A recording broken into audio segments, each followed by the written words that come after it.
Thanks everybody for joining us on the Sky Notes podcast. We have with us the president of the Moira School of Astrology and the president of the Portland NCGR organization, Andrea Gehrz. And we're going to be talking with her today about remediation, among other things.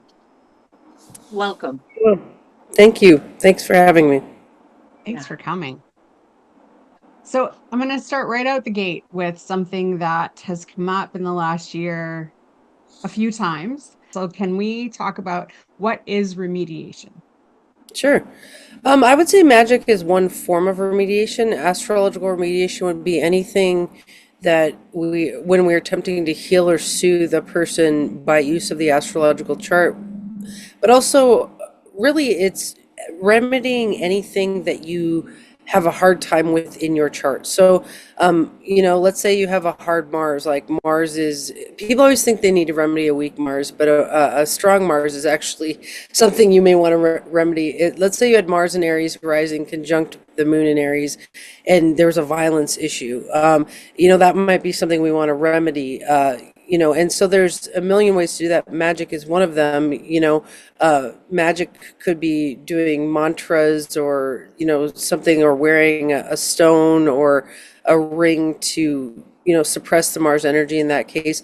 There's actually hundreds of ways to remedy something. I would say I'm a theoretician where I took it to the modern level and say there's got to be ways to remedy other than just gemstones, which in India they use gems all the time, and also spiritual pilgrimages and mantras. And so, I didn't invent remediation. I would say I popularized it in some ways in the West, which thank goodness that happened, because without it, we are actually not really doing our job. So, magic, I think in Renaissance times, they probably used a lot of magical remedies. But Hellenistic, I've read the Greek books in Greek, and there's really not many remedies in the Hellenistic text at all. In fact, I don't read anything about magic in the Hellenistic texts. What they do is more of what I would call putting people into appropriate contexts where they can grow. Sorry, this is a long-winded answer, but I do want to address the Hellenistic piece. They were they would always compare people to plants, and they would say, whatever plant is growing, we want it to be able to grow heartily. So let's say this Moon Mars plant was growing into a fighter spirit, and it kept hitting people in the school system. It kept punching its classmates. Well, they would say, this plant can't grow here. We need to put it in a martial arts studio, and then they would pluck it out of the school and put it into the right context where it could grow. That's the biggest remedy I would say I see in Hellenistic. I have so many. So my fascination, I guess, is, and I'll give you an example. I had to do a project in a sociology class in university. And so and we were open-ended to anything. It just had to be social. And I decided, because I had a prof that allowed such expansive weird ideas, I decided that I wanted to look at fetishes, but things that were completely mundane that had been fetishized. And so this idea of, looking at the chart and remediation and things that people just do naturally in their mundane day-to-day life that are actually remedial measures, right? So say somebody's got Mars on the ascendant and they just cannot square the moon, and they have to exercise. Like, it's just something that keeps them sane, it keeps them grounded, so they're already remediating in their own way. And so I think there's lots of things that people do to remediate their own charts. Like, our behaviors are remediations.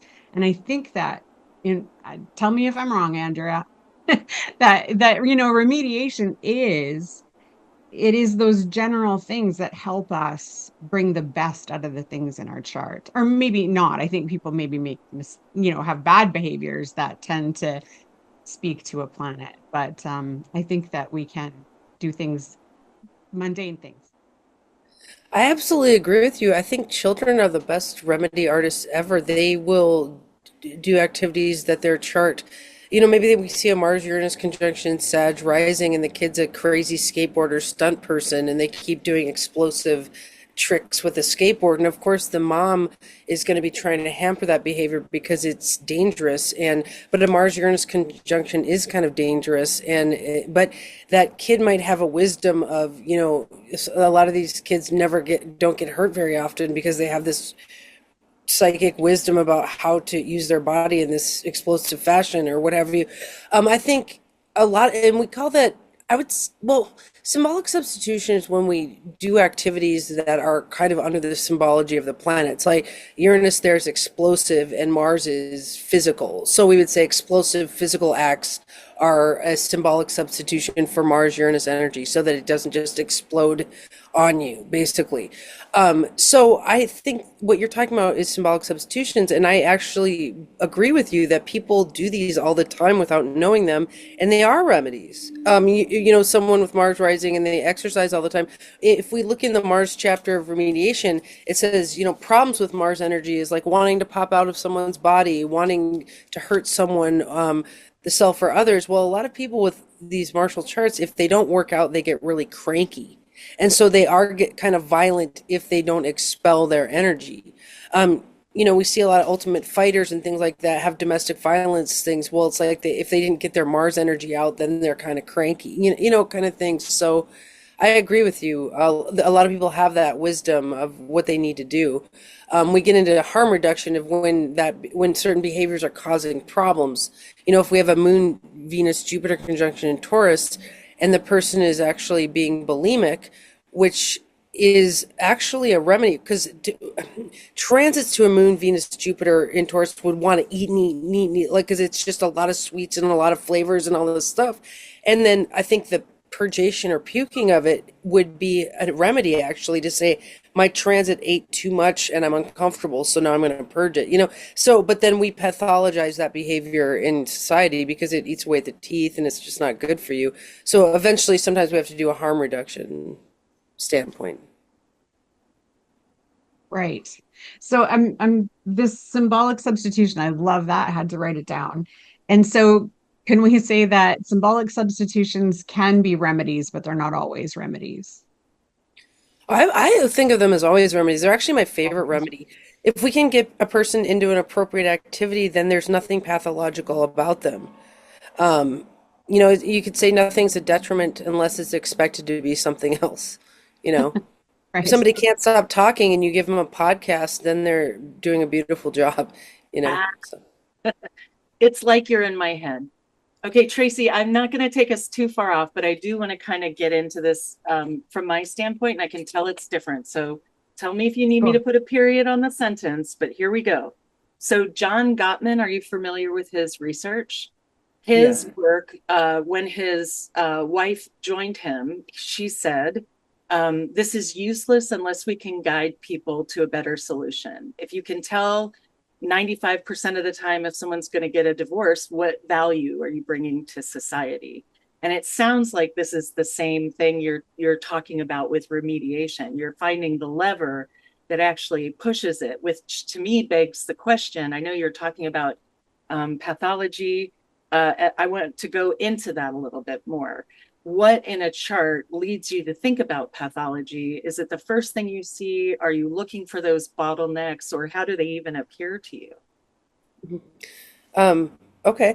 So, I often teach my students, if an auto mechanic rides around in someone's car, they don't have to create pathologies in the car. They can see them, but you might want to keep your mouth shut. Some auto mechanics might ride around and be like, "Well, I noticed that your right headlight is out," and that's astrologers at parties, like telling people about T-squares and be like, "Well, I've noticed that you have abuse history in your chart," and you're like, "Oh, like, did you really want to bring up that problem? Because you might have to fix it." So I actually really don't bring up problems in a natal chart. I'm dealing with some of the hardest cases that we ever see. Like, people who've been to doctors for 19 years and can't figure something out. Then they come to me and I'm like, okay, let's look to see what we can do. So I'm actually usually dealing with a pathology that comes into my office. We have a violent couple that can't stop fighting, a health problem no one can figure out. So I kind of prefer to start with a problem and a chart, and then I go into solutions. And though sometimes, the question is read my chart. And in that case, I'm teaching a person their aspects of personality. And there might be an aspect that, if I see a Moon Mars Pluto conjunction in Scorpio, I might say, do you have a temper? And do you have hard menstrual cycles, or do you bleed a lot, or, things like that. And then if I get confirmation, I say, okay, well, what we would do about that would be X, Y, and Z, and I won't go into the exact Right. gory details of what I might do there. But yeah, so I think you see what I mean? You got to be kind of I like what you're saying though, without remedies though, astrologers are kind of what are we even doing here? It's like we're telling you about your T square and we're like, all right, see ya. You Yeah. got to Taurus.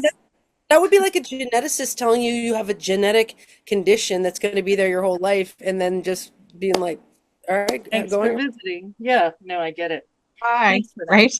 See, Yeah. good luck with that. Yeah, absolutely. Well, and I know that in, reading the book, and as I'm going to say, especially the Mars, because some of the things in there, like, getting a tattoo for Mars, like I love those things that people just don't necessarily think of as remediation, And I think of somebody close to me who has Mars on the ascendant, who regularly is getting tattoos. And that and exercise have actually replaced cutting. And so, right. And, so finding ways that are more healthy, safe to, deal with that Mars. And it's also a Mars in Cancer. So it's very tied into what the moon's doing and what the emotions are doing.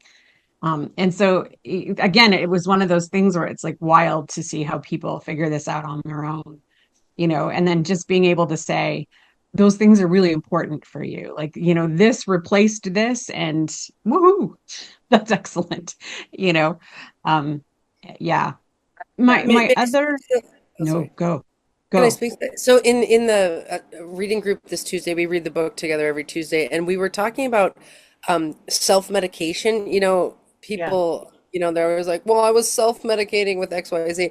Well, I'm kind of like, "Well, thank you for self-medicating." Like, it's like, why is it like cutting is actually a big one that we deal with martial charts, and I'm not an alarmist about cutting at all. I'm just like, oh, they were expunging the Mars energy. In ancient times, they, knew about bloodletting. They were constantly using the purgation of fluids to get emotions out. You guys could read Hippocrates on the nature of man. It's all about purgation of fluids. And so when you're cutting, you're actually letting some of the chi out of there's something called dermatomes, which are electromagnetic swaths of skin that even massage therapists know about, chiropractors know about. And we find that I think the chart gets in these dermatomes. So like when you have Mars going down your arm and you feel inflamed inside, and they always say they cut and then it got the emotions out. Well, it's just so literal for us. And I recently dealt with a cutting teenager, and I could pinpoint the transit right there, and they were cutting right along the dermatomes. So it's actually so literal and easy to figure out that I can't believe psychologists don't know about this. I mean, part of me is actually starting to get mad at society for not knowing some of the remedies that we know. You're gonna stop a whole person's life because they were in a Mars transit. And it's funny because tattooing is a huge cutting. Like acupuncturists see tattooing as a huge bloodletting, and it's basically, yeah, that's why it gets rid of martial energy. Is Mars fills people up with iron. It's a planet full of iron. When women have their periods, they dump iron. When we get full of iron, we get agitated, basically. And so a lot of really agitated charts get a lot of tattoos, and then they're soothed by that. So why is it okay if you're going to leave a picture there, but not if you're not going to leave a picture? I mean, cutting doesn't it we found in our group that anything that has contraindications to life is self-medication. Cutting leaves a scar that we don't like and people can see and they know that you were cutting, and so that's the contraindication to a happy life later. But does the cutting really hurt them? You guys should see some of these professional wrestlers. There's this guy named Schlack, and he has a really martial chart, and he just bloodlets himself all the time. He hits his head, and blood comes out. And for them, it's nothing. People full of Mars, to bloodlet feels very good. That's why getting cupped feels really good. You pull out a bunch of blood, and you're like, I feel so much better. So I'm just not an alarmist about cutting. I'm an alarmist about psychologists not knowing astrology. That's alarming to me. At some point, I want to hear your background and study. Reading original texts in Greek, something I think our audience would be interested in. And then the second, and this may or may not go into the show based on my chart, is I have Mars trailing Uranus and Pluto, but close together in Virgo. And I have Scorpio rising with Mercury conjunct Neptune in my south node. In my life, that ability to go deep usually comes from a tremendous amount of trauma. And in my life, I've just been using that Mercury to, like, super slowly move away from violence. And then that piece where you've pulled it out of you, you know what I mean? You've let it go. It's still in your chart. You're going to be a witness to it. You're going to either be an advocate or an enemy to people who are having that.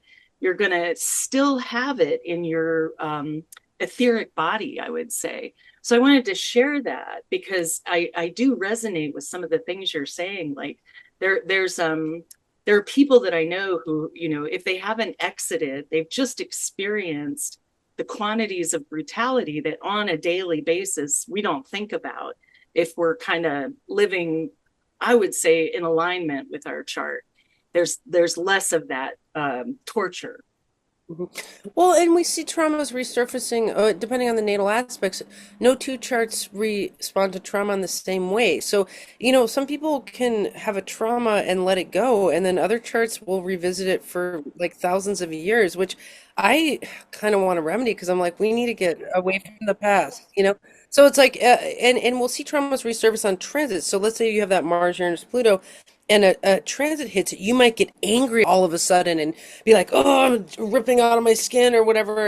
And, I need a tattoo to like signify what's happened to me. And, see what I mean? Is like, and because trauma is like dormant, we don't sit in trauma all day long, 24 hours a day. It comes in on a transit, we process it, it goes away, it comes in later on a transit. So I think the natal chart needs to be dealt with at the level at which it resurfaces trauma, and we got to deal with the moods while the transit's in there. A lot of what I do is a lot of transit-based remedy. There's this idea that we just do static remedy, like if you have a hard Mars, we just put a ring on you and send you out the office. And that's not how I work. I work one transit at a time.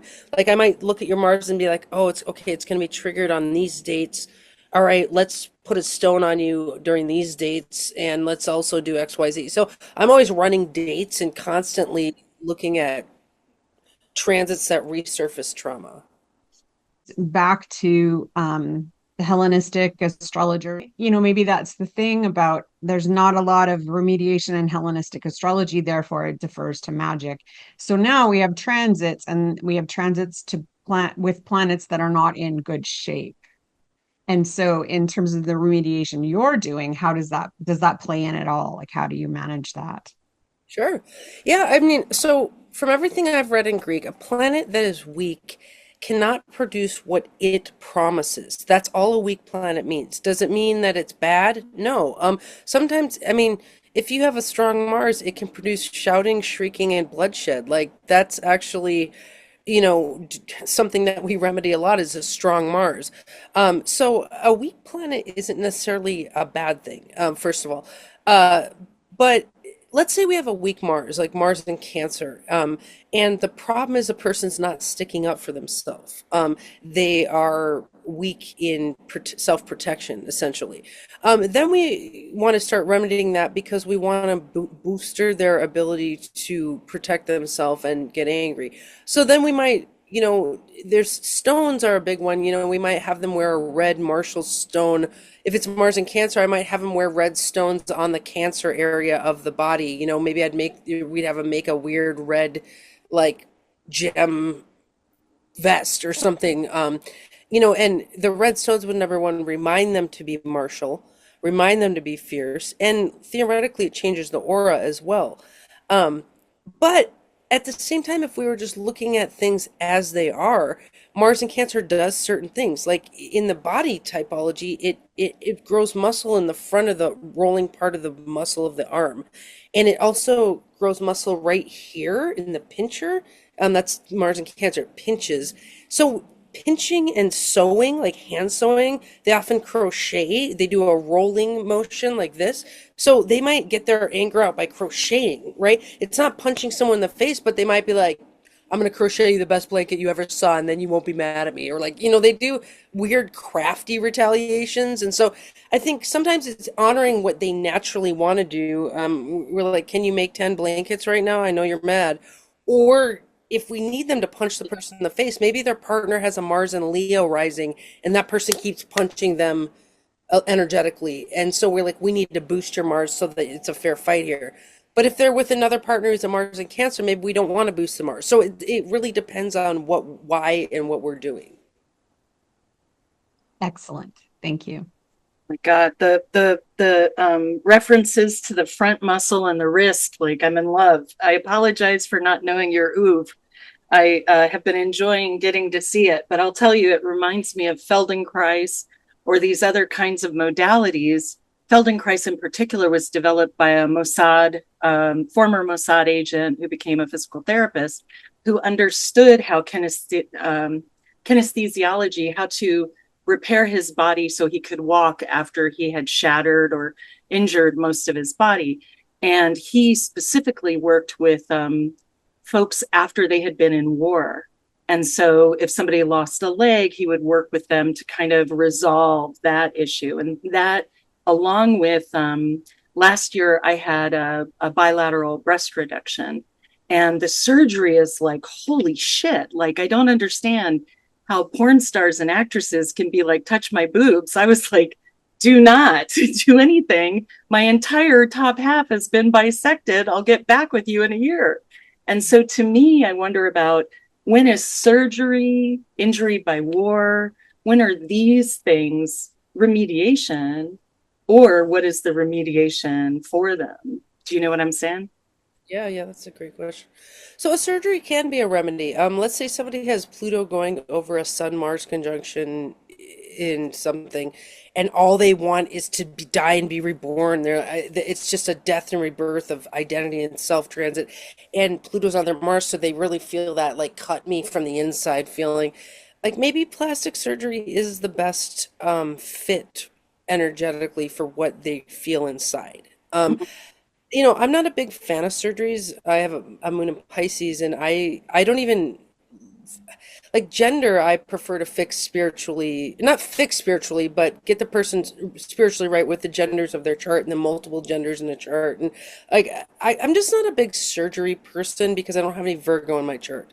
A lot of Virgo charts chop up, like they solve problems by changing the machine of the body. Like there're just certain charts that gravitate towards surgeries. And I think it's like one way to get rid of an emotional dysphoria, right? Like, Yeah. so Mine was the result of cancer. So they were going to lop out like a big old chunk. And they said, no, how about we take off the same amount in both? And I was like, well, it's cancer. So take care of that. But sure, do the other thing too. But I have had also a hysterectomy, and it took 10 years because if you talk to any woman about a hysterectomy, they're living through the issues that arose during healing and not during the surgery.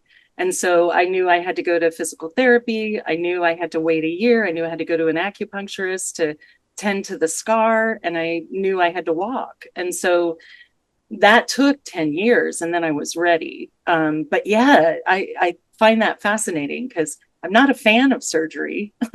yeah, well, I think to answer your question about healing, it's like the healing comes in one transit at a time. I mean, the body is healing, but then the transits create a certain internal experience of the healing. Maybe you have a transit to your Mars and you feel aggravated about the healing from the inside, and then maybe you have a Venus transit and you feel okay about it for a few days. So I think we do have to deal with the emotions of the transition that's happened from the surgery.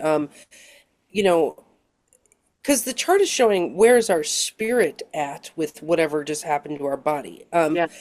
The chart will also show how we absorb the trauma of energy. For example, our Saturn placement shows where we kind of hold tension.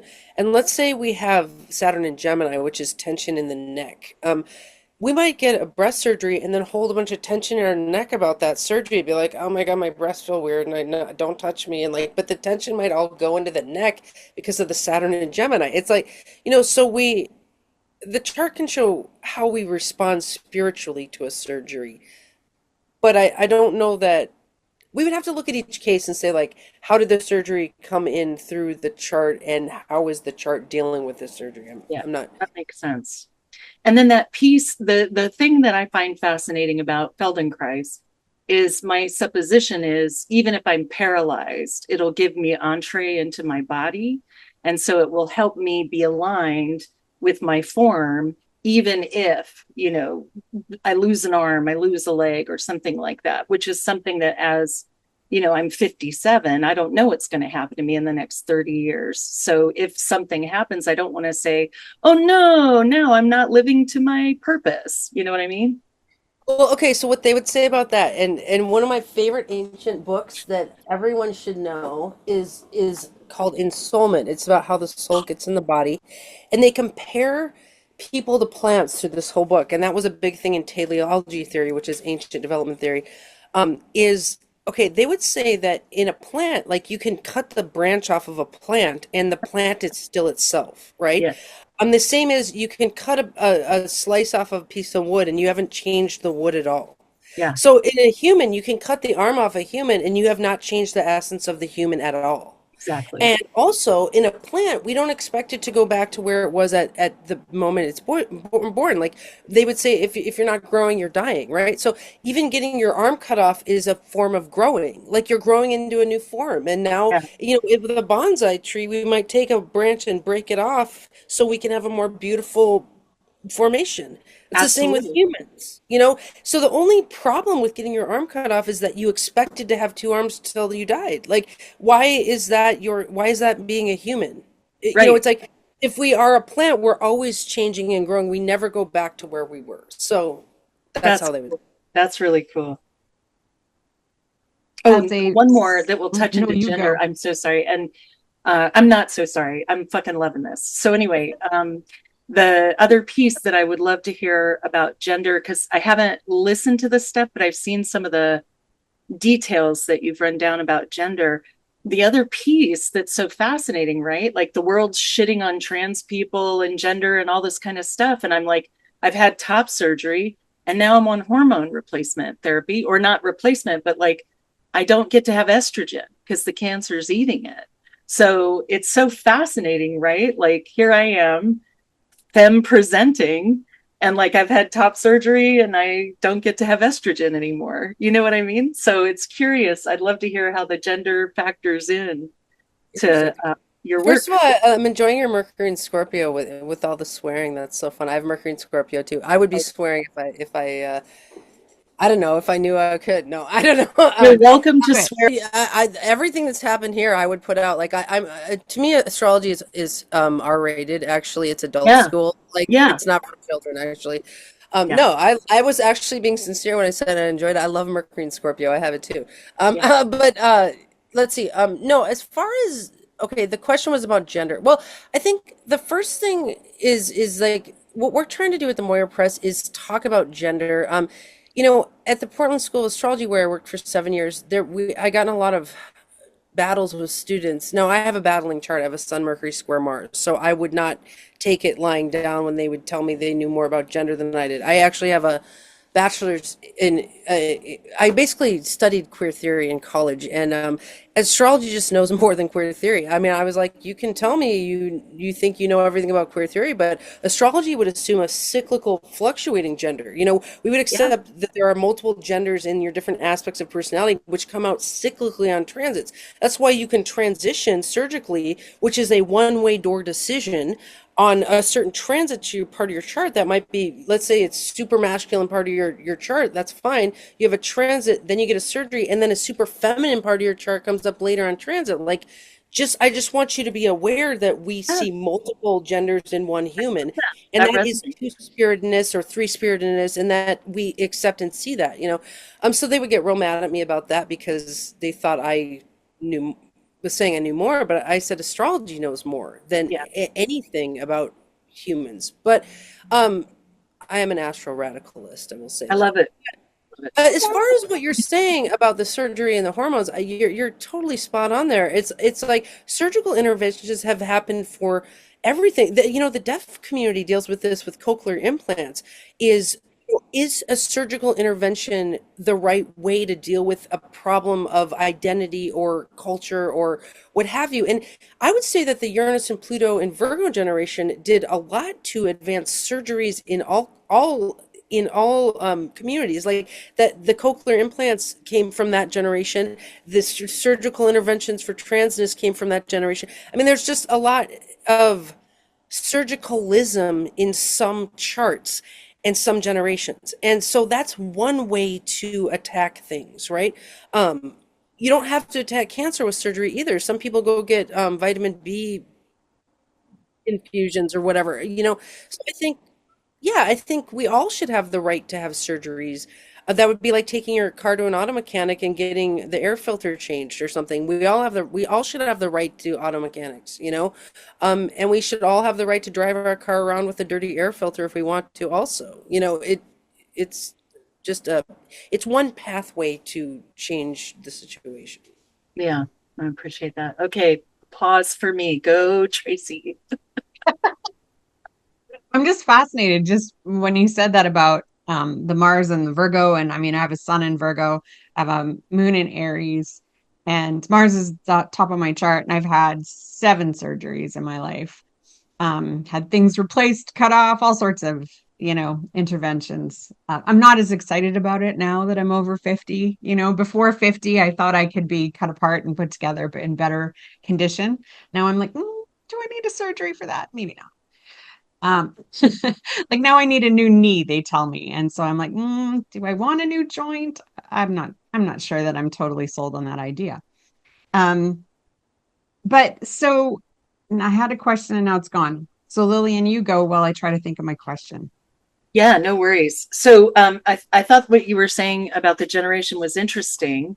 I can't look away from the fact that it's opposite the Saturn in Pisces and the Chiron in Pisces.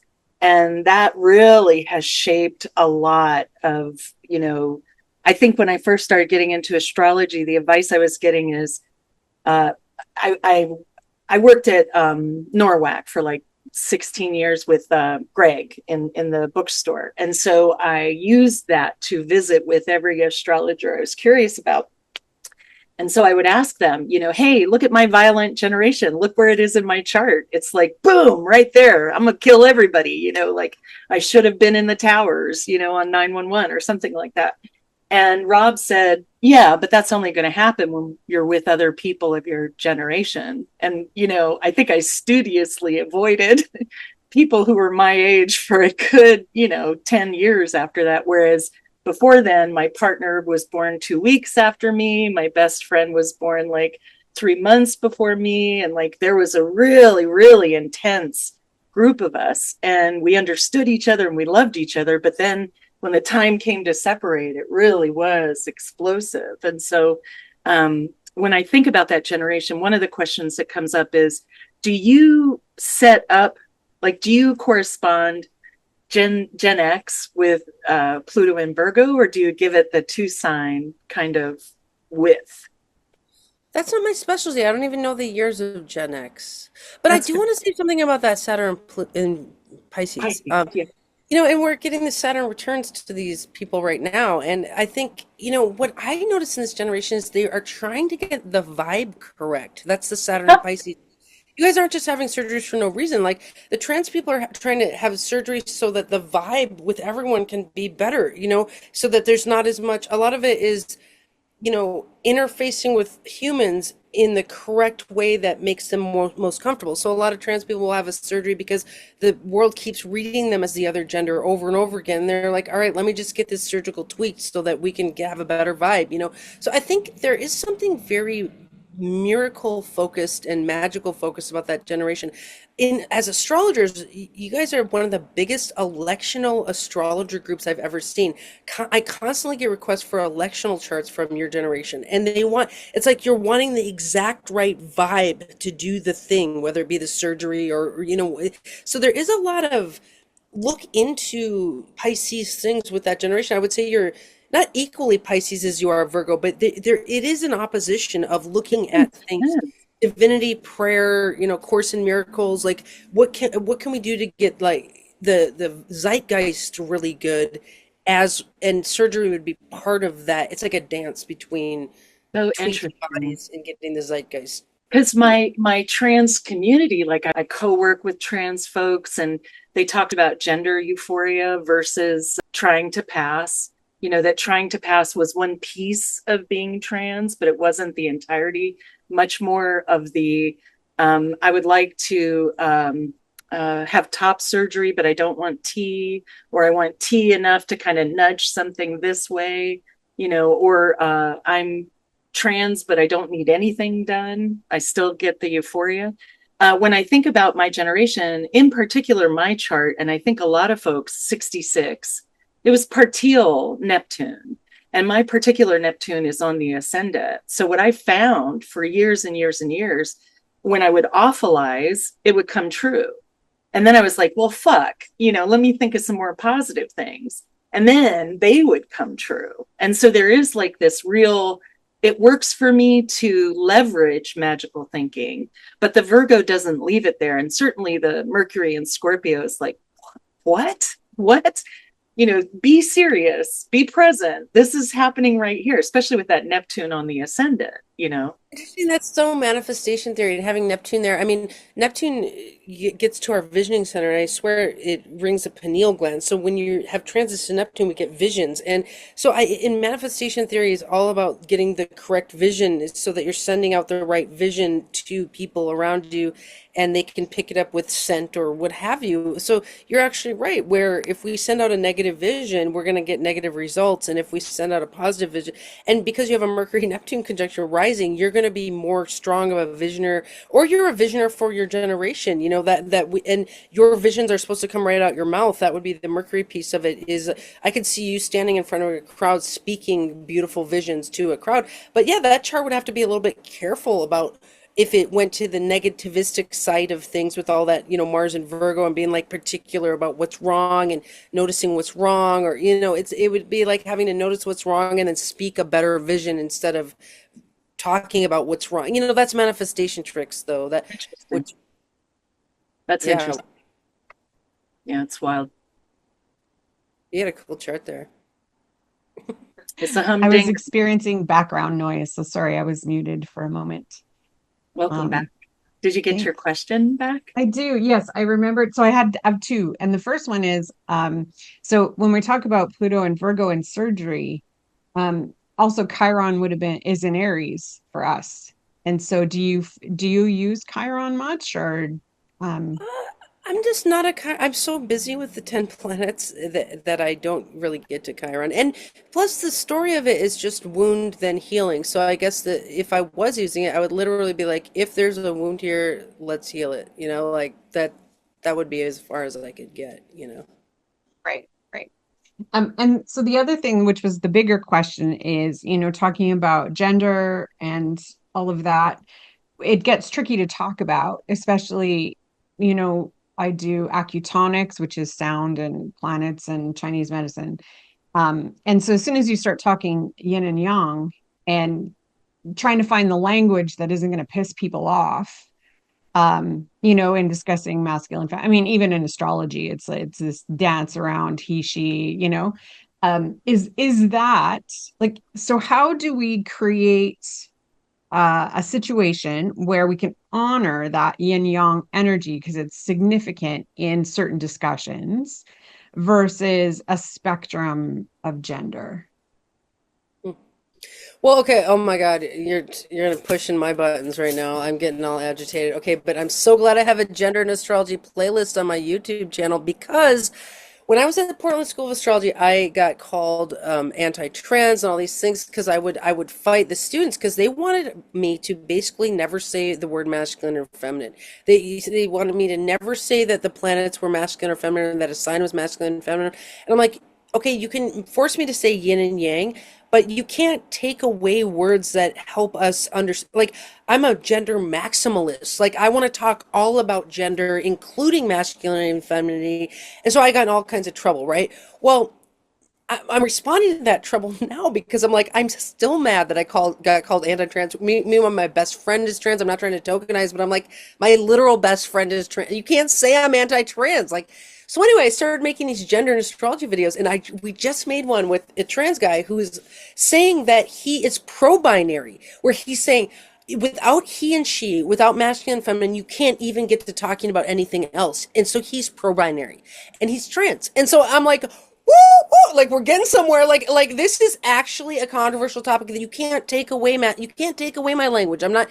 That doesn't mean I'm anti-trans because I said masculine or feminine. You know, that would be saying, because that's like saying I said 0 or 1, that means I'm anti-binary. No, it's like I was pro. I mean, the point is like you can't. So if you've gotten in trouble for this, please join the gender and astrology discussion because we are literally sick of it. And because I think largely the problem it's been cis men saying that Uranus in the chart makes people queer. And it's cis people talking about gender and astrology only that has been problematic. Now we're getting tons of people on the gender spectrum to come out and talk about it, and we're getting video after video after video, and we're like, I think people were just underrepresented, or people were just not getting to voice their opinion. So our goal is to do 52 gender and astrology episodes this year. We're actually starting to get no, let's just flood astrology with diverse gender conversations. If you guys know anyone who wants to be involved in those conversations, we would love to have them. I mean,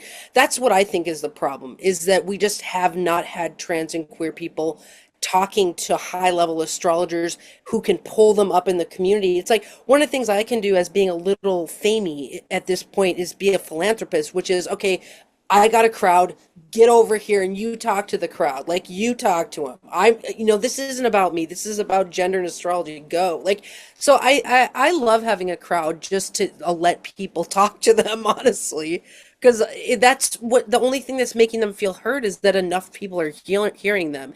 If you're talking in the corner at Norwalk to your one friend about gender and astrology, that's not the same as grabbing the mic and saying what I think is, and so now I'm giving the mic to a bunch of people and they're all talking and we're all just like, oh, let's just talk about this for a long time. That would be what I That's say. really good.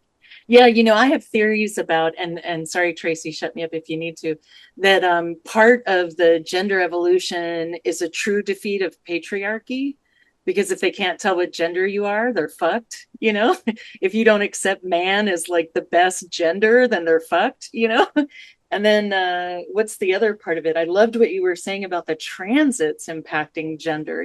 Obviously having Mercury on my ascendant, I have no idea what gender is. Like flip flop every day. Like, oh, okay, I'm kind of a guy today. And I remember being asked in '86, I was a bike courier in Washington, D.C., and our admin was a trans woman. And she said, I'm pretty sure you're a guy. And, it was my first crisis. I walked around all day going, am I a guy?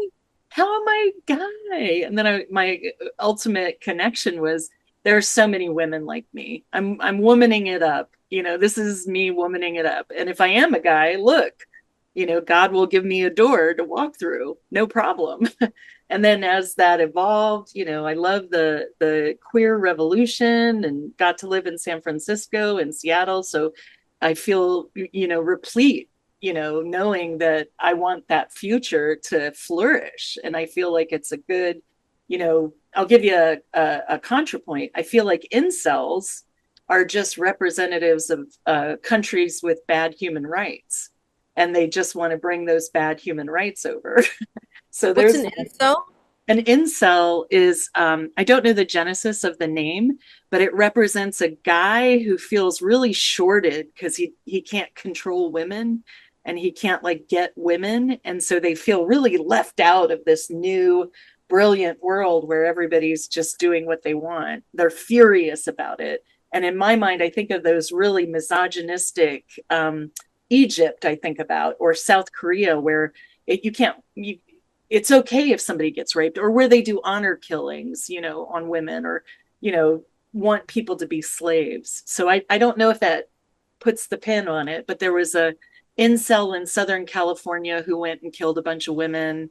Um, Wherever the guys are agitating for women not getting, oh, right, American politics right now feels very incel-y, and it feels like the reaction to this move away from patriarchy. Because how can you have a patriarchy with 52 genders? How? Well, I like to mess with people, so because like what my chart is super doodly at the 28th degree. Like I have, if you hear my tone of voice, it's kind of low, and I have a Sun Mercury square Mars at 28, and I am fierce at 28. Like my students gave me a Macho Man Randy Savage doll. Macho Man Randy Savage. I'm always like, no, this is not what's happening.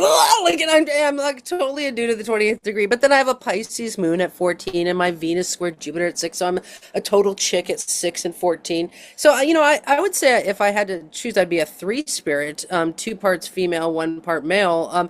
But, I don't present in any way that needs to be understood as trans. I mean, I'm a tomboy femme or a tough chick or whatever. It just works to present how I do. But I definitely feel like there's a man in my spirit, but that doesn't mean that I have to transition surgically or physically. See, I just take it spiritually. That's just me. But I believe all people should and could know the genders of their chart, not one gender. It's not. Astrology is cyclical and fluctuating, and that's what's beautiful about it, right? The way So, I describe myself right now is Southern drag. So I'm just, um, invisible cis white woman for the moment. I've always looked for that information. I'm 5'7", I'm 300 pounds. So I am blessed with an instantly masculine presence and I leverage it all the time. But it's fascinating. The female stuff didn't show up until I was after the first Saturn return. And who knows what's going to happen next? I don't have um, I'm not pitching for a certain outcome, if you know what I mean. It's yeah. just fascinating. Well, we can actually expand this even further. In Ptolemy's, in the Tetrabiblos, he outlines four influences on a growing creature, and Kenneth Miller, brought these to my attention once, and I've used them ever since. So there's genetics, culture, climate, and then your chart. So the chart isn't everything, but neither is genetics. And queer theorists know this absolutely. Like we can have an XX or an XY chromosome. That's your genetic sex or gender. But then we know that the chart layer then interfaces on that, adding a certain gender, cyclical gender.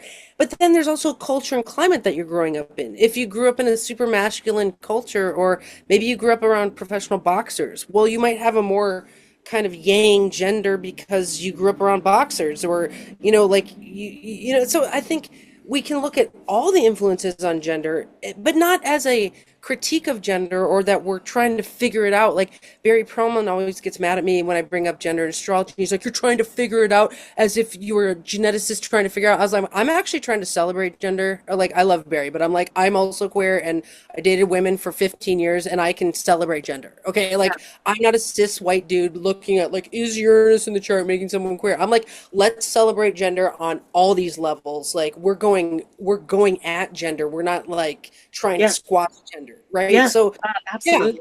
I'm a gender maximalist. I love it. I love it. I just think you can't like I even for opinions, I think there's one opinion is dogma, two opinions is just a yes or no, three opinions is the infinite reality from which we can pull our actual outcome. So there's nothing in my life that wants to be one way or two ways. I like the infinite. Big fan. And that's why we should have hundreds of videos about gender and astrology. It's not, I may be into the conversation about it, but that's because gender is one of the things that needs to be remedied in this culture. From a cultural perspective, we need to fix our problem with gender. Like we keep requiring people to have surgeries to make us feel better, and surgery is only one way. I mean, I'm not saying people shouldn't have surgeries. I'm just saying, just like a deaf person shouldn't be required to get a cochlear implant in order to make hearing people happy, a trans person shouldn't be required to get surgery to make people understand their gender better. You know, it's I'll, like, I'll take it one further. Women or men shouldn't have to have surgery. The amount of people getting like, a little filler to their jaw or a little, tweaks and stuff. Like I have no judgment against that. People get to do what they want.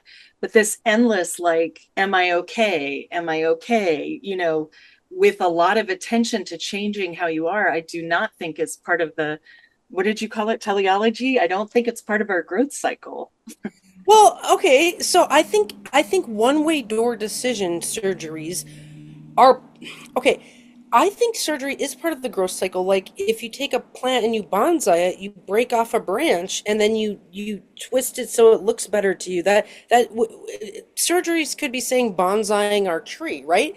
It should just be a consensual bonsai experience where we're like, I would like to have my thing more like this because that's what the vision I see of myself. And so, can you help me towards my vision? It shouldn't be because someone told us we were too big or too wrinkly. And so, if it's our vision that Yes. we are going towards, that would Yes. be teleology because they would say that what you vision is what you're supposed to be growing into. Um, but I So I'm don't think growing a water. one-way door decision of surgery on one transit is going to fix your body dysmorphia. You're going to have more transits to the weird part of your chart that made you have dysmorphia in the first place, causing more dysmorphias. So we want to deal with the astrological signatures causing dysmorphia as well as getting a surgery on one of those transits if you want. But we want to also soothe your spirit so that you're not always feeling like you hate yourself. Yeah, I'm growing watermelon and we don't have enough pollinators. So I have to pull off the male flowers and get the pollen onto the female flowers if I want any watermelon. And that's surgery, right? And like any vegetable you grow, you're obviously doing surgery and then you're eating it at the end. You know what I mean? So there's so much to that. I agree. Yeah. Yeah. Definitely. I think my next thing will be wigs. I'm looking to get a wig library. Just that chameleon thing is too much fun. Yeah, with Neptune Absolutely. on the ascendant, you'd probably get lots of visions about who you could be. Oh yeah. Yeah. Hmm. Do you have any more questions, Lillian? My I brain's like do. I want to so hear your busy with all background. of this wonderful. I switched into a sociology degree because I took a sociology of gender course, and I was so enraptured with and enlightened because I had never considered gender in any other way than what we were, supposed to, what we were taught. And understanding how programmed we are is kind of shocking. The first thing she asked us was, so what's the first thing you think of when somebody says they're pregnant? Is it a boy or a girl? Oh, And she goes, why? yeah. And you can't come up with a good answer for that. It's just a piece of information we're all programmed that we think we need to know so that we can start painting a picture of what this little human is supposed to be. Um, Okay, let's talk about dysmorphias. Okay, let's say we had a chart that had Mars in Virgo, square Neptune in Sagittarius. mhm. Okay. And so transits to it, let's say it was a Mars transit to it.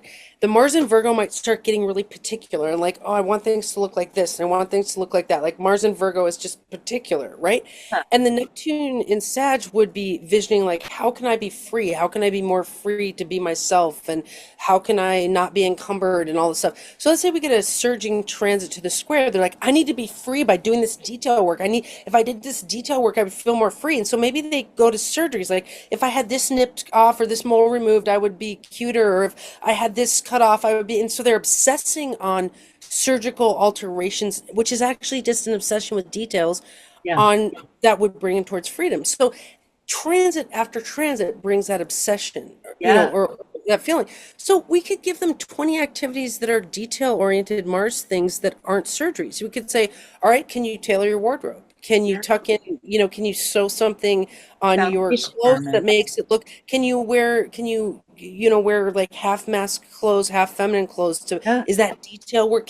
So every time the transit comes in, we're doing detail work to make yourself more free and more, but it doesn't have to be a surgery. It can be a surgery to your clothes or it could be that you make a collage, you do some detail work onto a picture, or you make a picture of the gender that you wish you could see on another human, or we want to give that energy an outlet that Yeah. involves visioning, which would be the Neptune, and detailing, which is maybe they're a fashion designer, and every time they have a vision, they start drawing fashion for people who are mid-gendered or something like that.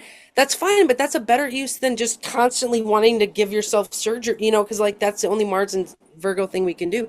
So a lot of what we do with remedies for dysmorphias or weird kind of just like weird trans or aspects of personality that get transits to them a lot is we have them make lists of 20 things that would be better on that transit, less painful, less pathological than the thing they're doing that they don't like. This would be if they didn't like their dysmorphia cycle, Right. right? Then I'm trying to help them. Right. So a lot of it's a process of watching transits to it. Then we'd be timing, okay, the next Mars will hit this every 6 months and aggravate it. So on these dates, we're going to be kind of aggravated in a dysmorphic fashion.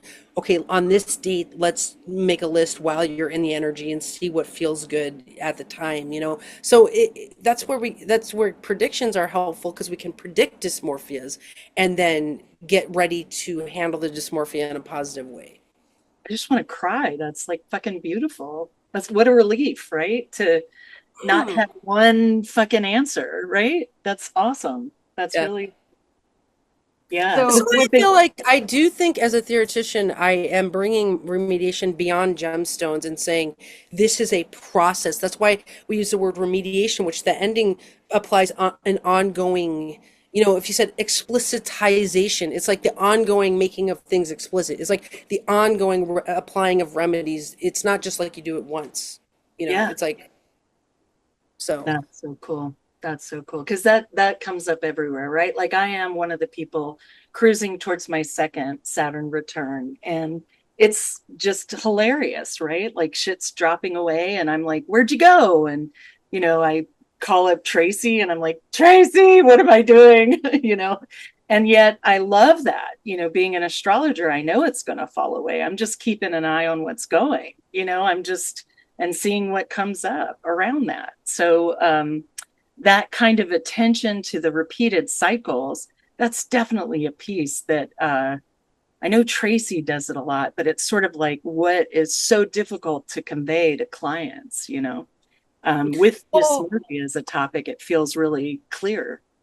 Well, and what you're talking about is the acceptance that comes with knowing your transits and saying, I'm accepting that Saturn's taking things away. To Yeah. me, that's a faded out approach to a transit, which is one valid remedy, is to fade it out and accept what the transit brings. Yeah. Yeah. Um, there's also more aggressive philosophical ways to look at it. Like Robert Hand is always bringing temperance. He would be Yeah. like, try not to be too cold and, Yeah.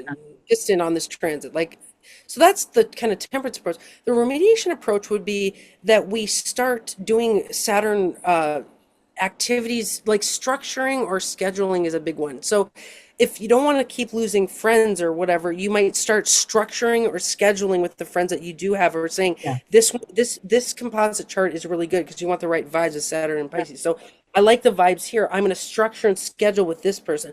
I like Yeah. the vibes here. I'm going to structure. But that's more of a remediation and wrangling the transit of like, oh, you're not going to have your way with me. I'm going to actually do something about this, which we don't always want to do. Sometimes we just want to fade it out and be like, take what you will, and that's actually totally legit. Well, the But findings we're having, I'm going to stop you for a moment. So I've had this top surgery. I'm really big. I can't just go out and wrangle my body around. Next thing I know, my neighbor says, here's my pool. And that Neptune just, instead of being overwhelmed, I'm inundated. And that physical experience is going right back to the Saturn, right? And like filling it. So there's more of a estuary sluicing. So it's not that things are going, it's that I'm watching it without interfering with this, chlorinated water that comes back as the, essence of time, immortal, that I can't control. And then the way that my body aligns itself when it's not restricted changes everything. So it's that magic and that being open and that vision often finds a much more graceful way to have the same effect, right? I can be positive and schedule my swims or my treading in water. Yeah. Yeah. I love that. This So I is have a great. question. So when you're talking about, the transits and over, when we talk about, say, Pluto, because it's changing signs. So I'm seeing a lot of people right now who have 2901 degree stuff that's fixed, that's having the Pluto in Aquarius thing.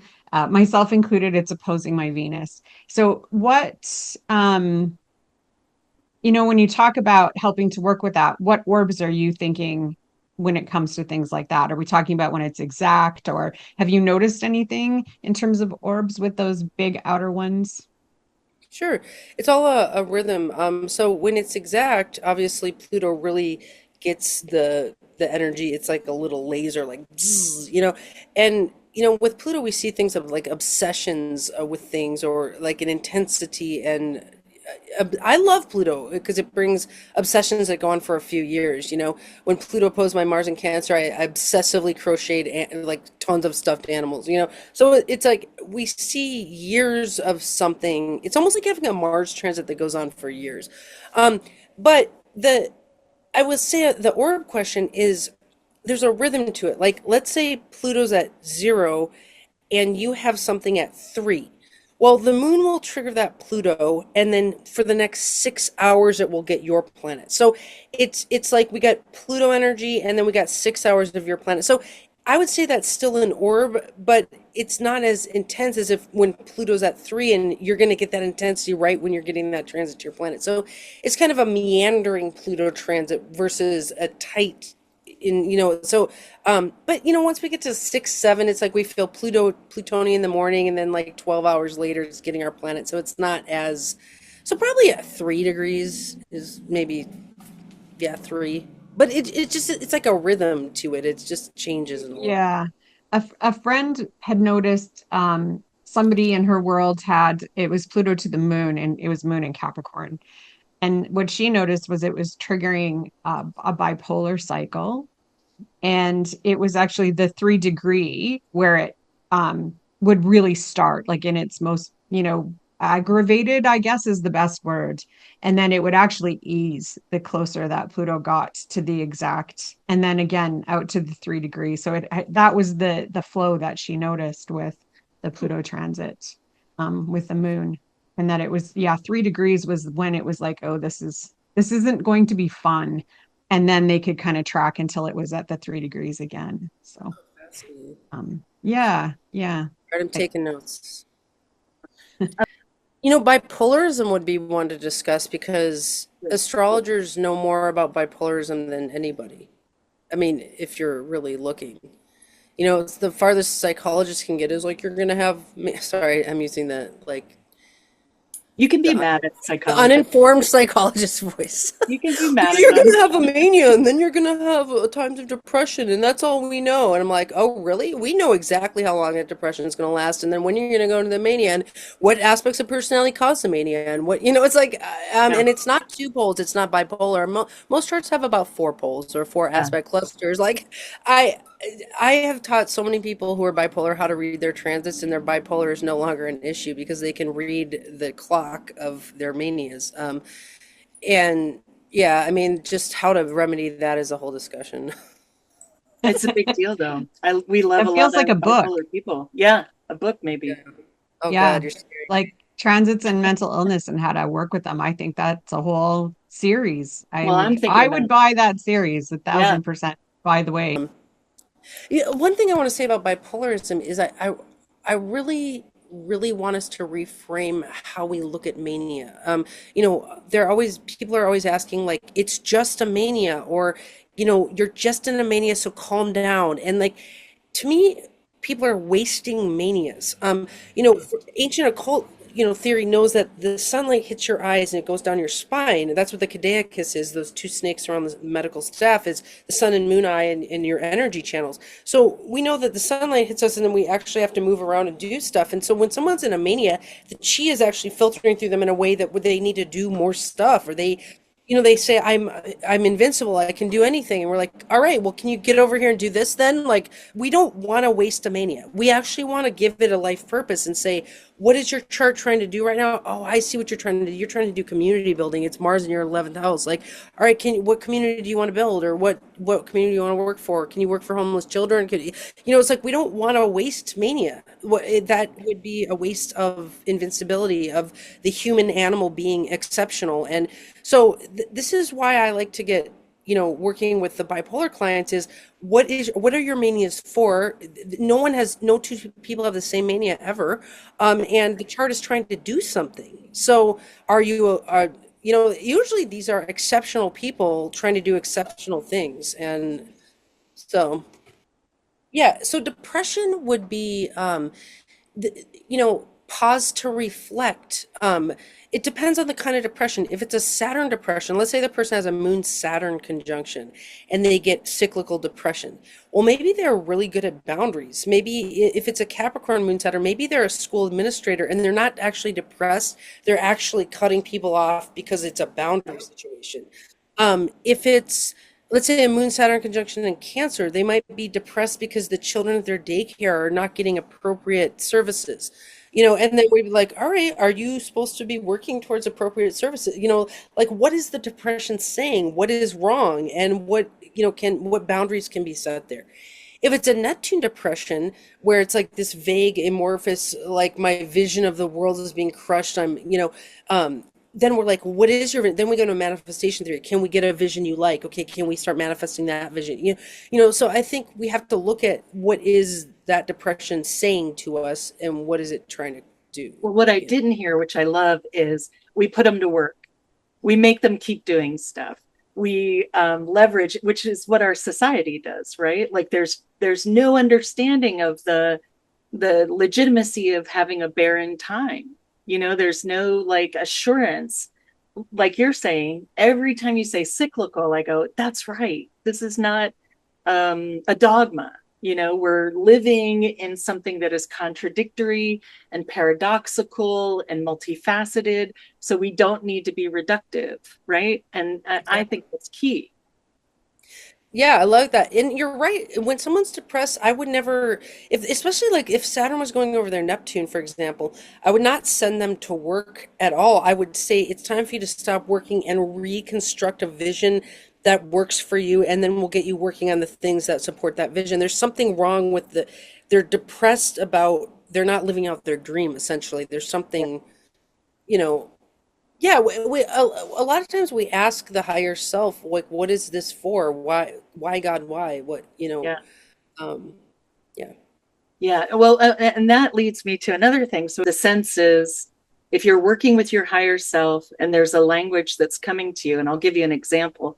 This Saturday, I was going to go drive an hour to visit somebody in a senior care center and hang out with them. I do it every other week when I can. And the first thing that happened to me, I overheated and I needed to sit down in front of a fan, but it was time for me to leave. And I was like, I don't know how to read this as a sign. And my husband comes in and he looks at the weather. There are extremely dangerous thunderstorms coming, and they're starting at my destination and coming up this way. So I got overheated, but the signs were, hey, you're not doing this weekend. And once that lifted, there was all of this energy that was available. And I think my theory is, and what I hear is, your obstacles are signs. Your obstacles are pause points that say, what is your alphabet telling you at this moment? What is your um, um, responsive nature of the universe sharing with you so that you can have a better experience? And I'm shocked by how well that works. So does that play a part in this explication of the chart? Is the chart showing you your language?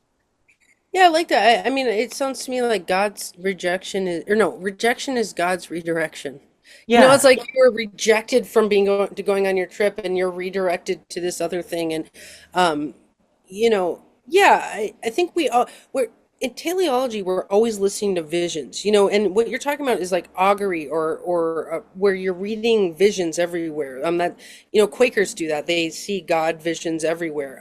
And so I think teaching yourself to do constant augury is a way of having a magical life. Yeah. No matter if you're depressed or in a mania, it's just like, what is the larger meaning around my depression? What is the larger meaning about me being blocked? And for a Neptune person, that is absolutely one remedy we do, is put magic and miracles on everything that happens. So yeah, I think keeping the magic alive is always an antidote to any malaise. That's so interesting because there's also the piece of undoing the magic, right? Like I do ritual, and at the end of the ritual, if we don't open the circle, the energy just keeps building. So I've learned, whoa, I've learned to do that, to release the circle. When I do a practice in the therapy that I receive that is personalizing clusters of behaviors. I get mad at blah, blah, blah. Well, who is that? And then I have a conversation and I come back. And my husband has said that doesn't work for me. And I'm like, oh, don't worry about it. These behaviors exist in my imagination. The reality is the clusters of behaviors that I'm looking to change. So now I brush my teeth a different way. Like, just to kind of bring it back down to earth, it can also exist without magic, which brings us back to Tracy's observations and yours about the Hellenistic approaches that were more about putting people in context rather than giving them a special ring. Yeah. Yeah. I remember I was working with an art teacher and I had a book, a Starhawk book, and I loved Starhawk. I even got to live in the community down there, and they're doing permaculture now. And I'm so excited about that. I'm trying to figure out how to get my fingers into it, but it doesn't feel like my thing. And then she gave me a book on West African magic, and it was similar. Somebody would come in to a shaman and say, I'm not doing well in school. And they would say, oh, I've got the perfect thing. This pen, if you do your homework with this pen, you're going to do better at school. And of course, if they did their homework, they would do better at school, right? So there's the sleight of hand piece that takes it out of the magic realm that is more like the context that you're talking about. And I personally think both are really important. I get to have magic, but other people maybe don't, right? And I still want to be able to give them information. Yeah, you have to speak to the chart you're talking to. If I'm talking to a chart that's highly magical, I will put magic on every remedy because that's the language that works for them. If the chart's averse to magic, then I would just say, oh, a practical approach to this would be XYZ. But the important thing is the container of a chart reading with remediation as a focus is helping. Yeah. The containers, I'm a consultant here to help with whatever ails you. Right. And that's it. So that it doesn't have to be magical or not. Consultants do stuff realistically all the time. They go into Yeah. businesses, use theory. I use books all the time. I'm like, have you read this book? Have you read this book? The 7 Habits of Highly Effective People. Right. So sometimes my session looks very practical because I'm talking to a practical chart. But if I'm talking to a magical chart, you better believe we might be prescribing ayahuasca and vision work, and that would be what that chart needs. Yeah. Yeah. Yeah. That's good. I appreciate that. Yeah. Can we talk about the sixth house a little bit?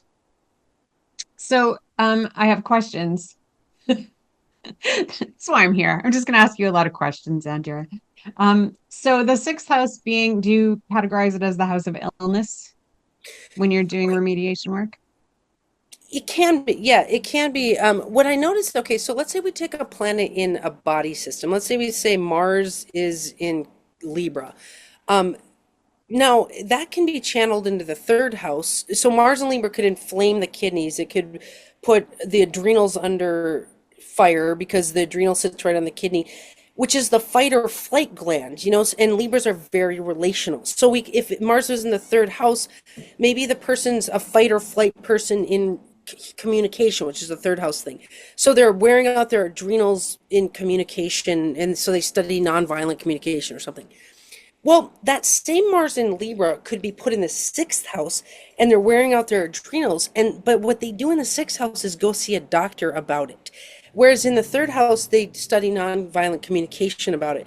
In the sixth house, it's like we consult a doctor about our problem. And I don't know why sixth house people do that. It's, people with heavy sixth house planets often live at the doctor and they just keep medicalizing whatever energies in the chart. And so but I think it can be the house of your daily habits too, of how do I live throughout my days. So the doctor tells us what to do with our day, like you need to exercise more and you need to do this, and because you have kidney problems, you need to eat this, and they're basically helping us carve out a daily habit that would help with whatever planet's in there. I've also seen planets there, like I had a Scorpio rising chart. She had Mars and Aries in the sixth house, and she didn't go to doctor. She just worked out constantly. Like she kept trying to deal with her health and healing by constantly working out. But that's a Mars and Aries thing to do. It's super active. It's not, So I think you can have an equally pathological energy with Mars in the third house. You could be wearing out your adrenals in the third, but you just might not consult a doctor about it. So as a medical astrologer, I actually look more at the imprint, of planets and houses or signs than I do about sixth house or not. But if it's in sixth house, then they go to the doctor about it. So that's kind of how I see that.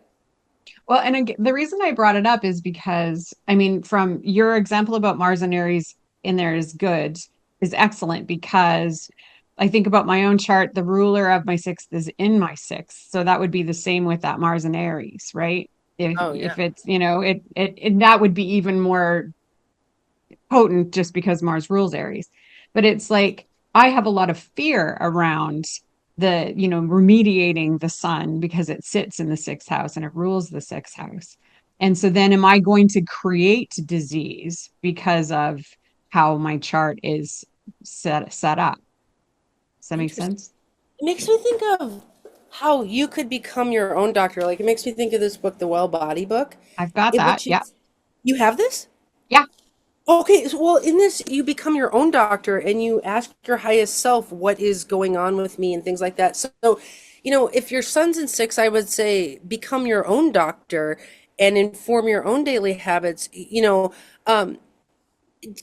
Would that create disease? I don't think so. I mean, I think you might also be really selective about which doctor you choose. Like, choose a doctor that you really like because you might really identify with your doctor with Sun in the sixth. So, yeah, I would become my own doctor if I were you.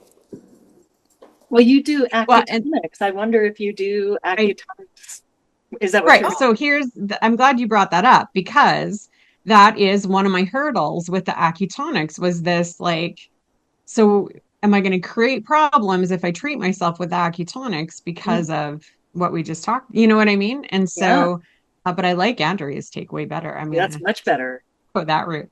But it's interesting because small animals are in the sixth house. And Yeah, so, and there's no faster way to get a routine in your life than get a dog. Cats too, but dogs are really like, especially dogs. there's no shifting on terms of the routine that you create for them. And it didn't totally click for me, except for I was telling my dog that's not with us anymore had major health issues, and I really like she really became my everything through about a 2 year adventure. And I've never learned more about myself than that experience with her being wow. sick and my capacity to put something else totally ahead of myself and learn through helping her heal and doing all of that. And so whenever I have a client who has like sun or moon in the sixth house, I'll recommend maybe pet is a good way for them to start having a healthier routine. And think about how you treat your pet, now look at how you treat yourself, and let's try to align some of that energy. Beautiful. Yeah, that's a great use of a sixth house energy. I mean, sending them to the doctor, I don't know, that would be like sending someone to the auto mechanic. You just gotta make sure you got a good one. Well, yeah, sorry, I'm not a great fan of dog. I'm a Pisces moon though. I'm a Christian Scientist. I grew up healing body through the spirit. So I, but I'm going to the doctor.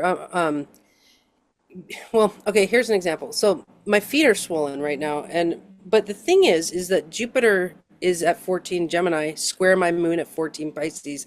And if you look in medical astrology books, the first thing in our moon in Pisces is swollen feet because it's water on the feet, right?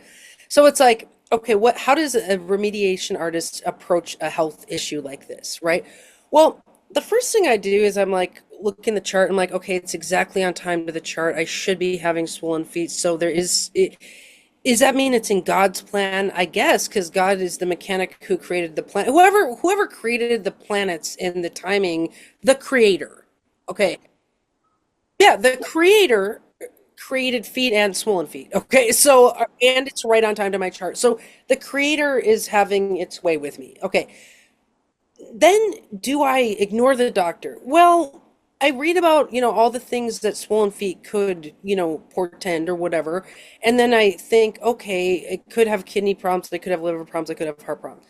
Well, you got to be careful with your vision center, because if I start visioning myself as having these problems, I become sick. Like, this is manifestation theory, and this is how Christian Science works, is if someone's sick, we vision them whole and healthy. Actually, we say, like, I see you as whole and healthy. Like, if you look at someone who's sick in a way as if they're sick, it makes them sicker. Watch. Like, I'll look at you and I'll be like, Tracy, are you okay? Are you sick? Are with the sun in the sixth house? You must be sick.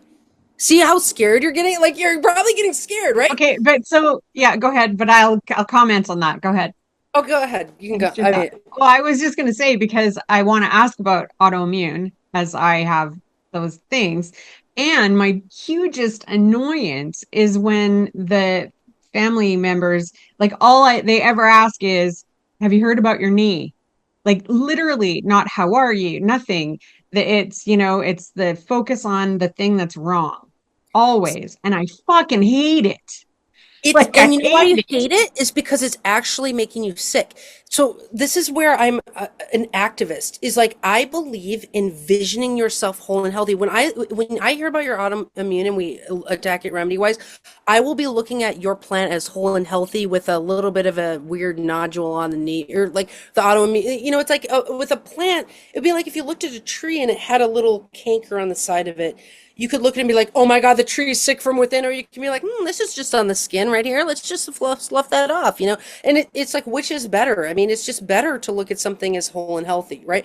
So anyway, so I'm trying to figure out how to like envision myself as whole and healthy and go get my take myself to the auto mechanic and be like, can you check my heart, liver, kidney, So that's what I do, is I treat the doctor like an auto mechanic. And it's like, when our car needs a new air filter, or we're like, oh no, the car is dying. We're just like, we just need a new air filter, like, my kidney, even if I needed a kidney transplant, I'd be like, I need a new air filter. Like, I'm not denying that I am sick, but I'm definitely not saying that my soul, like, you remember you can cut off the arm of a plant and it's still the same plant. Like, even if you give me a new kidney, my heart, my chakras, my dermatomes, my chart is all still in there. I'm wired to my soul and spirit. I'm not wired to my kidney. You know what I'm saying? Like, so The yeah. same with autoimmune, right? So not wired to autoimmune, can have those issues, not creating them.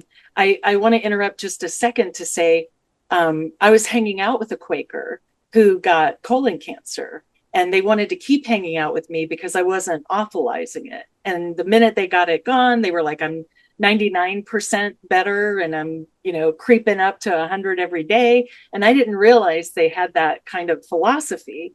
But when I got cancer, I did the exact same thing. I didn't discuss it with anyone who would make a big deal out of it. I didn't invite anybody in who didn't kind of have, if not a positive impact, like, were auto mechanics I knew as friends. And if an auto mechanic showed up, I didn't turn them away.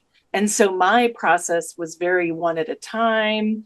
I had advice for the surgery, advice for the radiation, advice for the medicine that was all different from different people who happened to show up right as I was moving into that cycle. And so I was able to keep that health. Like, I went to the doctor recently, and they said, do you still have cancer? And I went, no, not since the surgery. I don't know what you're talking about. And there are a lot of additional mechanical, let's say auto mechanic appointments. They want you in every 6 months, to check on this and check on that and check on the other. And I think of it very much like you're saying, like an auto mechanic. I will have to address this thing if this thing comes up. Like, I had a biopsy recently as a proactive measure to not miss another cancer. And they were like, are you scared? Are you scared? And I was like, no, we're not doing anything until we're diagnosed, right? Like I don't have a thing. And then when I have the thing, we're going to talk about the things. And sometimes things don't work. Sometimes life is brutish, ugly, and short. And I'm not immune to that. So I'm just going to be ready to do the next thing. So, but I do find autoimmune interesting because after COVID started, and I have never had COVID. I'm really into wearing masks. When people come to stay, I have them mask up for a few days and test and whatever, just because I was sexually active when AIDS showed up, and then moved to San Francisco, where we had like buckets of condoms for anybody who was doing penetrative sex and finger cots and all the stuff. And so I experienced the benefit of that. And I thought nothing would be trickier than getting down with somebody and saying, hey, can I put some plastic on you so you don't share any like fluid that's going to freak me out? And then COVID started, and it was a lot of like, wow, there's easy ways to address it, and we're just not doing it. And so my vision now is we're missing a lot of folks who we would consider disabled, but are still fucking geniuses living their lives and doing cool shit. How do we kind of align as a community and figure out how to do stuff? So autoimmune falls into that. How do you see permanent disability, chronic disability? I love the plant can be ill and still produce really good food, right? But is that where you'd go with it? Tracy, I actually want to look at your autoimmune. So is it Mars and Sagittarius creating inflammation in the knee? So I've got Pisces rising and Okay, Neptune trine the ascendant. So wait. Pisces rising, then what? I have Neptune trine the ascendant. It's the only aspect Neptune makes. Moon in Aries, trine Mars and Sag, and Mars is out of bounds. Okay. And what are the symptoms of the autoimmune? So it started in my knees, a huge inflammation. And you think I mentioned this on your Facebook, that it was actually Saturn in Virgo in the 6th house, exactly square Mars in Sagittarius, that I literally woke up that morning with my knees the size of honeydew melons, and I couldn't walk. Wow. And then fatigue has been a big one. Other joints joined the party. I went and I had an acupuncture treatment. I didn't look at the transits at the time because I was not an astrologer, but her goal was to, her words, dissipate the heat in my knees. And when I woke up the next morning, it was in every single joint in my body, except my hips, which is weird. Mars and Sag didn't hit my hips. But yeah, and so now I'm medicated, and so it's keeping the immune system from attacking other body parts or my heart, because it's RA. I have rheumatoid arthritis. Yeah, those are the symptoms. And I had rosacea all growing up. Like that's something that I've dealt with longer than anything else. On your face? Yeah. Okay, all right. I actually have something to say here. Okay, first of all, where's your Saturn? It is in Taurus. Okay. Technically retrograde, technically in the 1st house, moving out of the 2nd. Okay, can I screen share? Mm-hmm. I have to let you.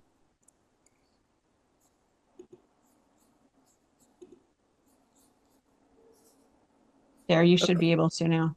Okay, so I actually can see the pathway and what's going on. So this is where people think I'm just like a theoretician, but I'm not a doctor. I might actually know something that your doctor can't figure out, but I'm not a doctor. Okay. So this is what I can see in the chart, and what I don't really care about the labels, like, is this an autoimmune or whatever. What I look at is, what is your machine doing literally? Okay, so these are the dermatomes. Like I said, massage therapists know what these are, chiropractors know what they are, doctors know what they are. I'm not making them up. But what they do find is they carry electromagnetic information. So I believe that the chart gets in the dermatomes, okay? So Moon in Aries creates heat in the C2, C3. You know, rosacea? That's Moon and Aries stuff. It's heat right in the face. Like we get red in the face. You know how Aries is said to be red? It's literally red on the top third of the aura and red in the face. So rosacea is literally a Moon and Aries, like a transit to Moon in Aries brings red right to the face. The fact that you have a trine Mars in Sagittarius brings more heat. That Mars is in Sag is hot. It's a hot planet in a hot sign. So we get an inflammatory triangle there.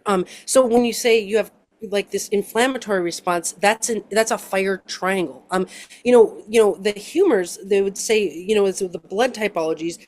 In the fire humor is the highest, hottest, most buoyant humor. It's like like a lot of acne comes with fire triangles, or like, you get a lot of the blood typology being hot and pushing out from the inside. So we just have a hot blood, hot humor, hot, whatever. Is that pathological? Is that bad? Well, it created inflammation in the knee on the right transit.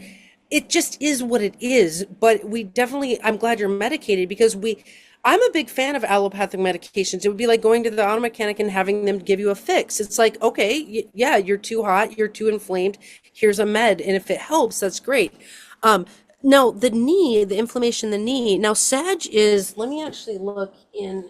Here's a book, Astral Somatica, which is just all things physical. So I'm just looking under the Sagittarius.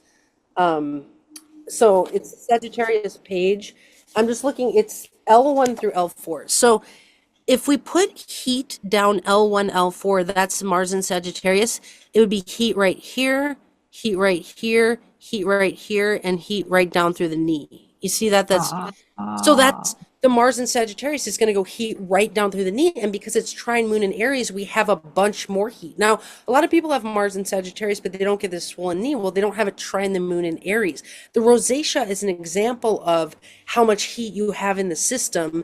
It's just coming out the face. Now, it would be interesting for you to watch flares to transits. For example, when Mars goes into fire signs and it trines that, you're going to see a flare probably of more heat in the system, flaring it. And the Saturn and Virgo somehow tripped off that heat going down the knee. Maybe it blocked it and it started building up or something like that.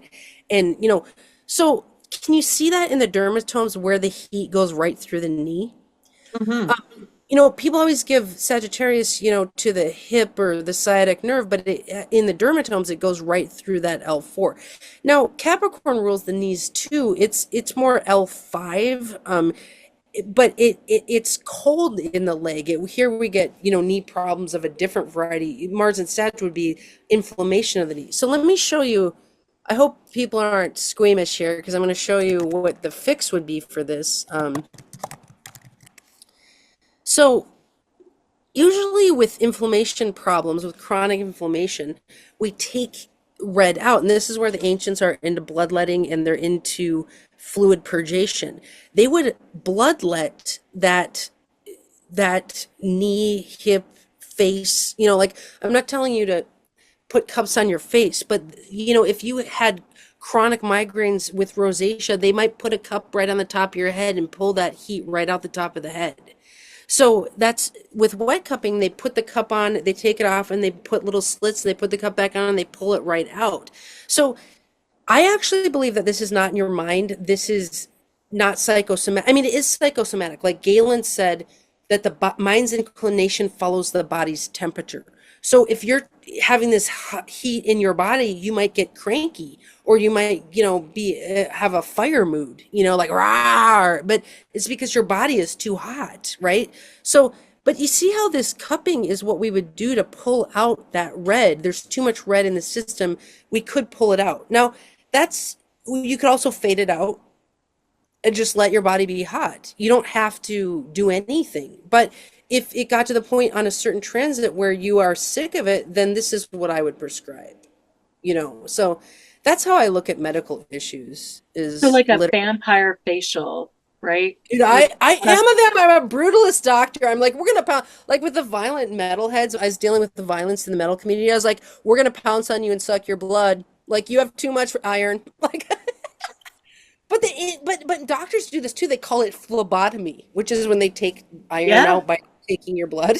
Yeah. So this is an interesting, because I went through a huge part of the the time of being quite ill where I was actually really low in iron. Yeah. Like to the point where almost bedridden low in iron, couldn't Oh, keep no. my energy up, couldn't whatever. Were you bleeding a And lot?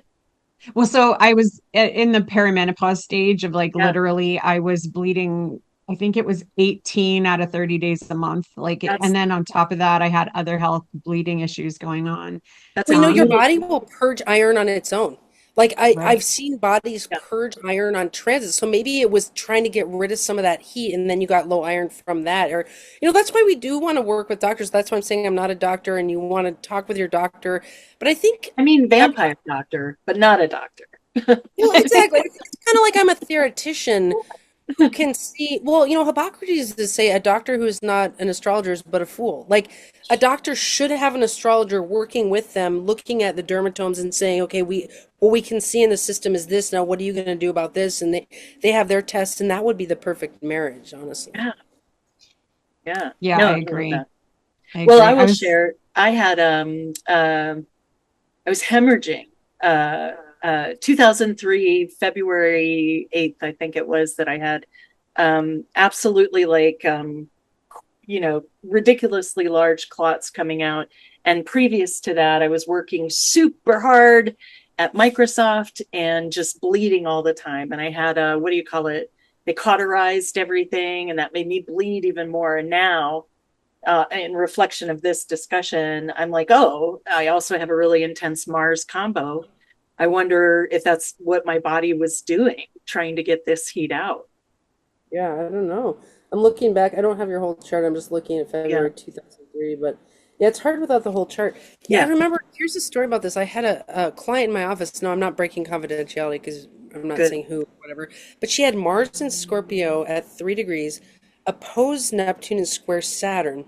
Mm. This crazy T square, and she had her Mars returned. Mars was literally at 3 degrees, and she left my office and started hemorrhaging out of her uterus and had to go to the hospital. But that was Mars in Scorpio. Mars in Scorpio brings a lot of red down to the endometrium. That's Mars at home needs a lot of remedy. It's like a lot of endometrium, and she just purged it all out, like hemorrhaged it right on time. So I Fascinating. don't I just wonder how often, like uh, difficult periods or something that I think every woman or uterus informed person is aware of. And, to think of it as a natural purging makes sense. But to think of it in absence of the rest of the context seems fruitless, like you're saying. yeah. Yeah, I think one of the things teleology asks is why, like why the purge, why the bleeding, not just like we are bleeding, something is wrong. It's like why is the body doing this? Um, I don't know Yeah, I why feel that like, helps. well, I think Western medicine has moved so far away from that. The why, it's just here's a pill for this symptom, and here's a pill for this symptom, and here's a pill for this symptom. And so, the why has been dismissed from the whole process in a lot of cases. I know that and through my whole RA journey, there's been no why, right? And even as a kid, I used to get the most wicked nosebleeds. And it's like, Mm. and even astrologers assume with the Mars and Aries in the first house that it's headaches. And it wasn't until not that long ago that I was like, fuck, I used to bleed a person out my nose Wow. regularly. And it was probably lunar. When I think about it, I think there was just that cycle. It was likely a lunar transit because it was that regular, Well, yeah, you and know? your chart has a lot of heat in the face because that Mars and Sag is hitting that Moon in Aries. So we would say that your body was purge bloodletting right out the face, you know? Yeah. And when it stopped, well, we used to cauterize it, but it totally stopped when I got my period. Mars Right? See? Right? menopause. Like when you Well, think about it, it's wild. And look at our maybe colors, right? Like we're definitely red. We're releasing the red. maybe maybe auto mechanics aren't supposed to ask why. Like if you took your car and Right. you had a flat tire and they would be like, "Why, God, why?" And you're like, "I don't Right? know why. Can you just fix the flat tire?" Like maybe doctors are supposed to just fix it, and the astrologers are more the ontologists of like, why was this happening? Like because Right. it's more of a philosophical question, than anything. Right. Well, and Right. the And I think modality. actually, Go I ahead. was going to say, I don't think it's the doctor's fault. I'm not blaming. I think that though, as a society, people just wanted to take a pill. Like we're lazy. Humans are super lazy, right? And so I think we've let ourselves believe that the pill is fixing the why, right? And nobody's correcting that I belief would system reframe at that all. a little bit and see what you think about this. We love homeostasis. We're super comfortable with homeostasis, whether it's healthy or not. And so we're just trying to stay in that narrow range. And so if somebody says, yeah, I can get you back in that range, that's the end of the discussion kind of thing. You know, about my foot swelling, back to my Oh foot yeah. swelling that was Yeah. happening, and I'm like, do I have liver kidney problems? Well, I got a vision from, because I'm a Pisces Moon Square Neptune, so I get vision, I get like psychic visions, and I was like asking my highest self, like, why do I have foot swelling? Why though? And I kept getting shown a picture of my feet are in the 10th house because I have Pisces Moon in the 10th, and I'm holding psychic space for thousands of people to like remedy their charts and stuff like that. And my spirit guide pretty much showed me that your feet are swollen with psychic energy from holding space for people psychically. And I was like, for some reason, I was like, all right, I feel much better. Like, I don't know why that vision helped, but like, the do I have liver problems didn't help. Like, I don't know. But now I'm like, well, even if I do have kidney problems, it's because I was holding psychic space. Like, Dig that. I always think with a Pisces, like I try this for myself to be ultimately alone, and sometimes I'll prepare for something by sleeping because that seems to be where I have the biggest ability to push people away or just have other things in my spirit. But I love that because Pisces moon in the 10th, when are you going to get away? When are you going to be, you know what well, I and you mean? have Saturn in Pisces, and I have the moon there. So I'm Yeah. not trying to push people away. I'm trying to get them to come over here and Yeah. fix the vision. I'm like, can we have a better vision? Not better, but more healing vision of Yeah. things like. So I actually, Saturn's going over my moon right now, and my soul's working very hard to try to get remediation out there because I'm getting old, and if we don't get these concepts to people, I might die without this knowledge getting out there. And it just, I don't know. Wow, you're I, my favorite guest. I love someone who takes their purpose so seriously. It's a well, blessing. I'm not walking here for no reason. I know that. No. Like, I get visions, and yeah, remediation is supposed to go viral because I think all I know is that astrologers without remediation are unhappy and stressed out. They're always looking at T squares and problems in the chart and not knowing what to do. It's like I don't want Tracy to be sitting there with her Mars and Sag not knowing what to do. Like I want her to know. It's just I don't know. I want to see happy astrologers. I'm sick of Yeah, of feeling course. stressed out. Yeah, yeah, yeah, yeah. And also happy clients. I mean, for me, I have a great capacity to hear trauma and to contextualize it for folks. But that next step, right, of like, okay, and now we get to the juicy part, we'll remediate. That's a tremendous addition to the Right. process. Yeah. Yeah. I think so many What you people were feel saying about doctors being auto mechanics. So my therapist is a massage therapist who does somatic experiencing, the Philip Levine process of allowing your neurological system to relax. And she also does craniosacral. So the orientation is towards the spine and how the spine flows out and the vagal nerves flow out. And in addition, I work with other folks who do continuum and folks who are working with mushrooms. And, it's sort of like that thing of how do I get to the three, right? Like if I've got the auto mechanic, I know what their focus is, right? The last primary care physician I had was obsessed with his cardiology residency that he was getting ready to go to. So I would ask him questions and he'd be like, yep, we're moving this week. You know what I'm saying? And so he could answer the mechanical pieces. But if I wanted additional information, I'd have to go to other sources to kind of make that full bodied enlivening, of my condition. I love it. I love it. So what do you think Well, of yeah, I feel like you're with someone who soups up your car. If like you microdose on some mushrooms and stuff, you're like, and then I put a spoiler on my car and some flames. It's like you're well, actually it's like not, it's, poisoning it. I mean, I do that, but I'm talking more like lion's mane, turkey tail. I have this whole, have you ever read The Mushroom at the End of the Universe or the End of the World? It's a supposition that the mycelial growth and the ability to transform poisons into healthy creations like mushrooms that eat plastic and the overwhelming community that mycelial entities function within are a model for us going forward. And so the mushroom at the end of the universe talks about that. So in addition to the psychic components or whatever, what is it called? Trippy components, there's the Psychedelic. psychedelic. Thank you. There's also the nourishing, right, of lion's mane, turkey tail, reishi, all of these other components. So I was speaking more to that. But I love what you're saying about souped up, because I have Gia in the first. And so symbolically, I want that out front, right? How are we going to handle health? And then we can deal with other shit. Tracy, Nice. were you going to say something? I feel like we didn't let you talk. It's gone. That's okay. I have, honestly, we could sit here for another 6 hours because I have 1,000 other questions.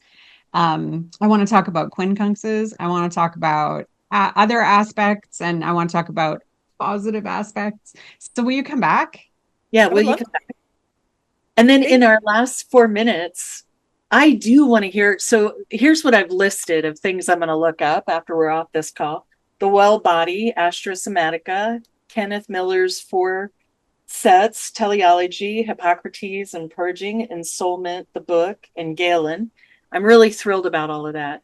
When you said you were translating from Greek, I always like to big up how astrologers are these intense researchers and really bring scholarship into their work. I'd love to hear your background.